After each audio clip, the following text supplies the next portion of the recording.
குங்குமம் மேட்ரா? அப்பப்பா, காலையிலேருந்து எத்தனை பேர், ஏகப்பட்ட ஃபோன் கால்ஸ், எஸ்எம்எஸ், போக்கேஸ், ஆட்டோகிராஃப்ஸ், ஃபோட்டோகிராஃப்ஸ். இதுக்கு தான் இத்தனை நாள் வெளில சொல்லாமல் இருந்தேன். தொந்தரவு பண்ணுறாங்கப்பா.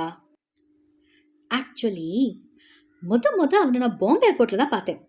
என்னையே பார்த்துட்டு இருந்தான். ஃப்ளைட்டில் பார்த்தா எனக்கு பக்கத்து சீட்டு. அவன் தான் சஞ்சய் ராமசாமின்னு அப்போ எனக்கு தெரியாது. ஹாய் அப்படின்னா நானும் ஹாய் அப்படின்னேன். பேச ஆரம்பிச்சான். சென்னை ஏர்போர்ட் வர வரைக்கும் நான் ஸ்டாப்பா பேசிட்டு இருக்கான். அப்புறம் ஐ லவ் யூன்ட்டான். நான் முடியவே முடியாதுன்ட்டேன். ஆள் மேல ஆள் அனுப்புறான், ஒத்த காலில் நிக்கிறான். சரி ஓகேன்ட்டேன்.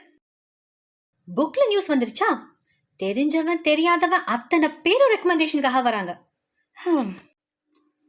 ஆமா, நீ இந்த ஆட்ல நடிக்க தானே வந்திருக்க?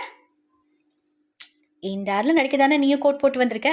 உன்னை செலக்ட் பண்ணிட்டாங்களா? நான் வேணா ரெக்கமெண்ட் பண்ணட்டுமா? லுக், கோட் மாட்டிட்டு வந்தா குவாலியர் ஷூட்டிங்ல கூப்பிடுவாங்கன்னு எதிர்பார்க்க கூடாதுப்பா. அன்னி அப்பளம், அனில் சேமியான்னு எதுவா இருந்தாலும் நடிக்கணும். Okay, but one thing, talent இருந்தாதான் நான் ரெக்கமெண்ட் பண்ணுவேன். இந்த பிடி, அதான் கரண்டி. எங்க சொல்ல? ரூபினிங்கிறது சமையல்காரி பேர் இல்லைங்க. சமையல் என்ன பேரு சொல்லு? சரி விட, நீ கூச்சப்படுற. உன் நம்பர் கொடுத்துட்டு போ. சான்ஸ் வந்தா நானே உன்னை கூப்பிடுறேன். ஏர் வாய்ஸ் செல் வச்சிருக்கியா? அத்தை போய் எப்போ வாங்கின? சிக்னலே கிடைக்கலையா? டப்பா செல்லு. ஆண்டனாவை கொஞ்சம் திருப்பி வைடான்னு சொன்னா கேட்க மாட்டேங்கிறான்.